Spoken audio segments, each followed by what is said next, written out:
Sommet européen à 15 h. Alors Nicolas, faut-il parler du sommet à haut risque, de tous les dangers, de la dernière chance, ça passe ou ça casse, c'est grave, voilà. On va tous mourir. Voilà, alors on va pas vous faire ce coup-là, parce qu'on l'a trop fait, si vous voulez. Ah oui. Il y aura un résultat concret, ça va être un plan de croissance à 120 milliards d'euros, maintenant vous le savez tous. Il pourrait y avoir un message possible. Oui, on veut continuer.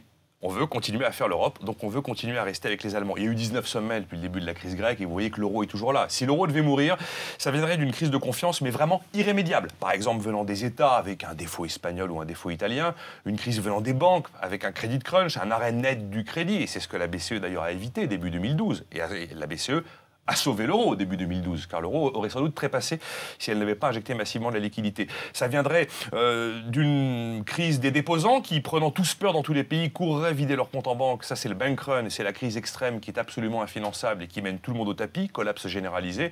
Ou ça peut venir de l'Allemagne, qui propose une solution fédérale, mais qui est de plus en plus isolée. Attention à la lassitude, à l'exaspération de l'Allemagne, parce que si elle s'en va, là, c'est terminé. Et justement, le nouveau mot qui s'impose est celui de l'Europe fédérale. Qu'est-ce que ça veut dire exactement, une Europe fédérale? Ça veut dire qu'on donne un État, une nation à la monnaie. Alors, d'abord, il y aura un choc des mots, et le choc des mots a déjà commencé. Parce que, comme pour le coup de la croissance, tout le monde utilise le même mot, mais tout le monde n'a pas la même définition. Globalement, vous avez le fédéralisme à la française, qui commence par la dette commune, les eurobonds, et le fédéralisme à l'allemande, qui commence par les budgets.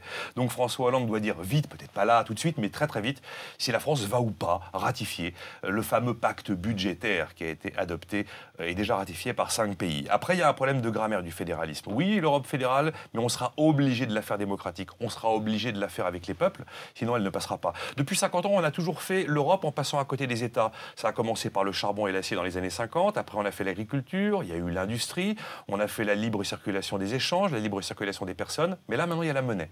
Donc, soit on fait l'Europe politique et économique, soit on fait autrement avec une autre monnaie.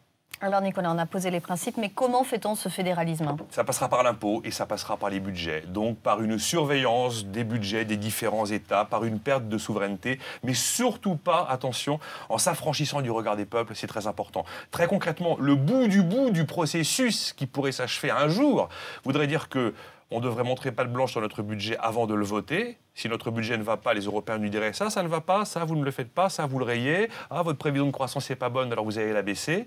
Ensuite, on finirait par avoir peut-être plus d'impôts à payer au niveau européen que d'impôts payés en France. Puis un jour, au bout du processus, on aurait un SMIC européen, une sécurité sociale européenne, un droit social européen, un droit du travail européen. Et puis un jour, eh bien, la France serait un État de l'Union. Oui, mais à partir de ce jour-là, la zone euro devient la première, enfin l'Europe d'ailleurs, devient la première zone économique du monde.